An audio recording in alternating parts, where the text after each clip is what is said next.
why does a coach want you to play for him? At the end of the day, that's got to be a question as a player you ask yourself to really understand what are the things that you can offer to a team, what are the things you need to work on to really make sure that you're getting to where you want to be as a player. And so that's the question for today in this episode. Why does a coach want you to play for him? And there's going to be a lot of questions I'm going to just throw out today. And I want you guys to answer each question in your head, answer it on your own, and really think about how you can improve within each area with each question that I give you. And so the first one is this: what skills do you have? Okay, you go to a tryout and a coach sees you and you go and you do all the skills that are necessary for whatever sport you're playing. Let's just say a baseball player goes to a tryout and they throw, and they get evaluated on their throwing ability, and they field and they run to see speed, and they hit, and if they're a pitcher, they pitch.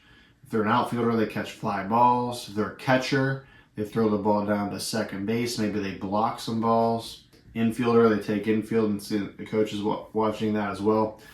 What are the things that you can provide to a team to allow them to win? What kind of skills do you have? Okay, so that's the first question. I don't want you to answer this right now. If you're a player, ask yourself, what skills do I have? And don't just like say anything. It's got to be, when I say skills, here's what I really mean. It's got to be something that is better than average. So if there's 50 players, right, you've got to do something that, puts yourself on a ranking of 1 to 50. You got to be in like the top 20 minimum, I think. Then now you have a real skill at it. Because if you're just average or below average, you really haven't developed a skill that's going to separate you. Okay, and so when you do that, now that becomes a strength. Okay, so what kind of skills do you have? What kind of strengths do you have as a player? And so a coach gets out their sheet and they're evaluating everyone and they're going through their charts and they're giving you scores on all this stuff, right? They're giving you scores. And again, let's say they're evaluating on a scale of 1 to 10, 1 being the worst, 10 being the best, and they're giving you a number. If it's not a 7 or above, that's not a strength, right? So what strength does this player have? And ask this question to yourself, because these are the things going through a coach's mind when they're determining if they're going to select you to play for their team or not. This could be trying out for a team, a travel ball team. This could be trying out for your high school team. This could be going to a showcase in front of a college coach, seeing if he wants to give you a scholarship offer to play for their program, right? It's the same process for all of it. Okay, so what kind of skills do we have? What kind of strengths do you have? And here's the other thing. What kind of weaknesses do you have? Do you have some weaknesses? We all have weaknesses. Okay, we all do. I'm a pretty firm believer of that, right?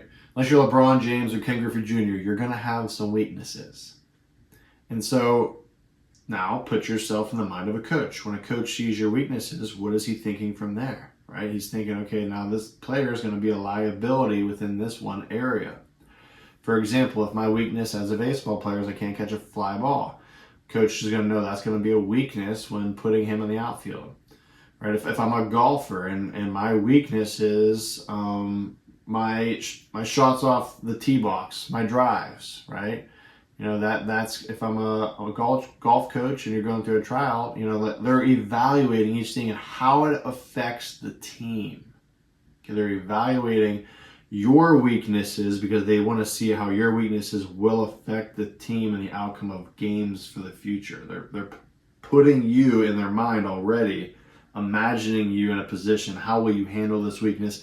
How bad of a weakness is this? And that matters too.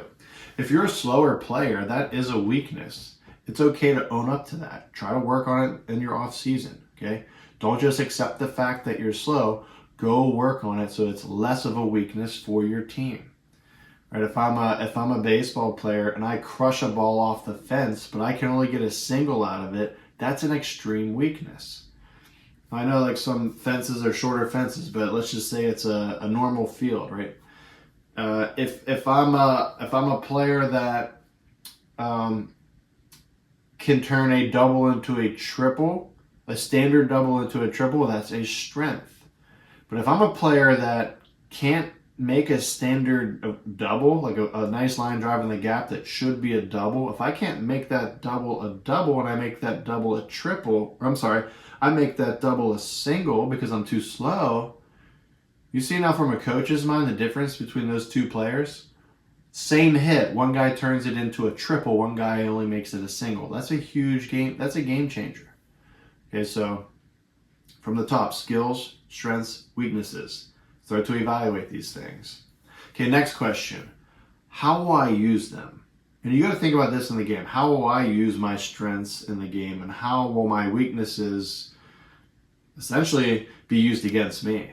Right? And so now you're putting the perspective, you're giving yourself your own perspective, and what's gonna come of this? What is the meaning behind my strengths and weaknesses?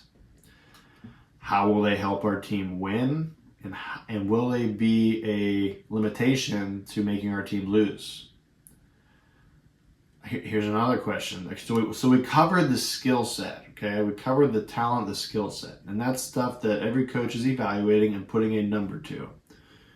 And by the way, not every coach is going to give you the same number. If there's 5 coaches looking at you, one might give you a 7 on something, one might give you a 5 or 6 on something. I'll give you a quick story. There was a player that I played with, tremendous player, and they went to a showcase and did great. Couldn't do any better. Played in the games too, and they were hitting the ball off the fence and throwing runners out. And one of the coaches for a college was there, and it wasn't even a really big school. They had no interest in that player, and it was strange. And so the high school coach of the player asked the college coach, like, why wouldn't you want this guy? He's got all the tools, right? He's got power, he's hitting the ball over the fence, he's got a cannon arm. And the coach's answer was, we like speed players. We're not looking for power hitters. Like the way our system works, the way we strategize, we look for speed players in particular. So it just doesn't fit our mold. And you're going to run into that at every age and at every stage in your career. You're going to run into maybe trying out for a team and it not working out, maybe because it's just not the right fit. For example, if I am a catcher and I'm a really good catcher, but I go to a tryout for a team that already has 3 good catchers on the team, there's no need for me. It doesn't matter how good I am. There's no need for me on that team. Maybe they need a shortstop. Maybe they need a pitcher and a center fielder. And so it's not always you. You're going to have a lot of times that you have you get turned down. Okay, you get turned down, and maybe it's not getting turned down. Maybe it's not getting an offer if you're in high school looking for a chance to get an offer to play college ball. Right? It's the same thing.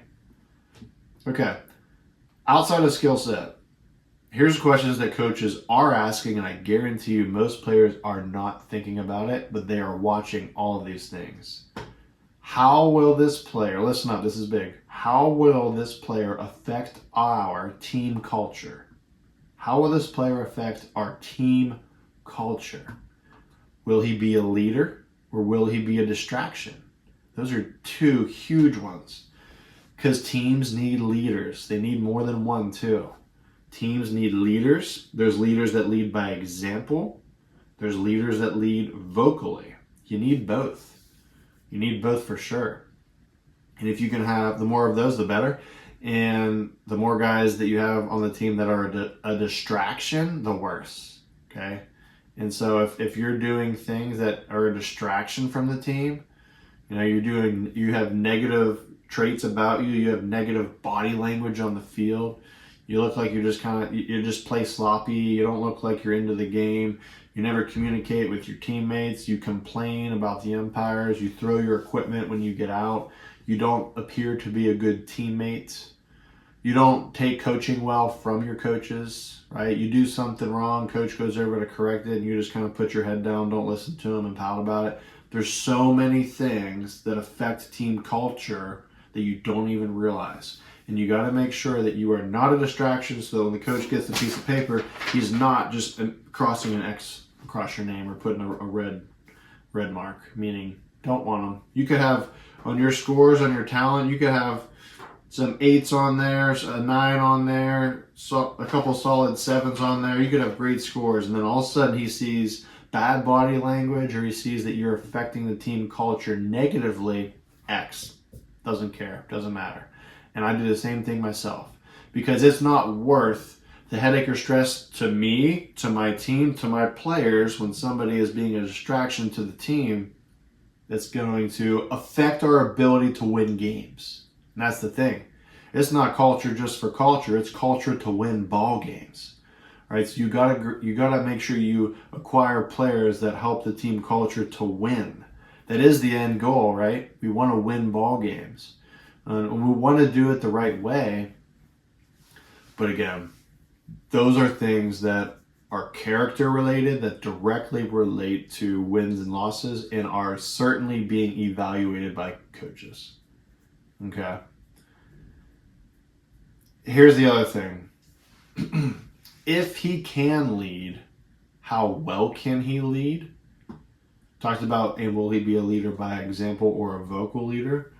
But it's like, there's levels to it, right? Is he going to be the main number one captain leader? Vocally, by example, everything that holds the glue and holds the, keeps everything together, right? Or is he going to be a guy that can just contribute? And you need both. You definitely need both, but there's different levels to that. Okay. We're going to pretty much close it off with that. Why does a coach want you on his team? Why does a coach want you? And if you're a player, you've got to ask yourself that question. You've got to be truthful and honest with yourself about what are your skills, and you got to evaluate yourself fairly. You can't. I hope I don't offend anyone. If I do, then so what? But if most people that think they're an 8 out of 10 are really like a 6 or 7. That's probably the reality of it. I've been doing this a long time, and that's usually what I see from players.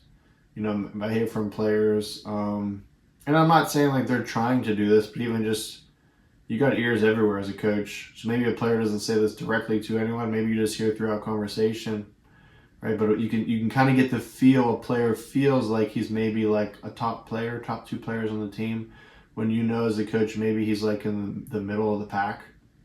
And again, that I'm just being truthful. Like, I just hear that a lot. And so if you are evaluating your strengths and weaknesses, be fair. That's all I want to say. Be fair. If you really think you're an 8, then you're probably not a 9 or 10. And if you're an 8, it might be questionable. I'd even give yourself one level down, one number down, just to be certain that you are taking care of the right things. Why is that important? Well, it's huge, because now when you go and train in the off season, you know what to work on. You should be working based off of your strengths and weaknesses.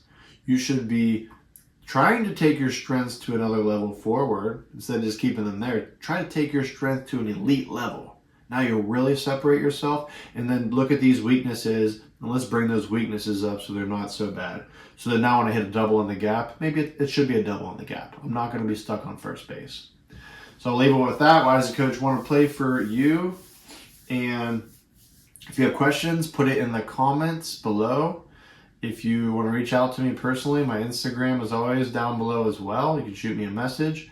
And if you're looking for how to develop more skills, check out my new player development system. The Bianco Blueprint covers all 10 pillars, everything you need to do A to Z to become the best player you can be, outside of just hitting, fielding, and throwing. We're talking mindset, we're talking strength, we're talking speed, nutrition, video analysis, the whole thing. All right, guys, we'll finish with that, and stay tuned for the next one.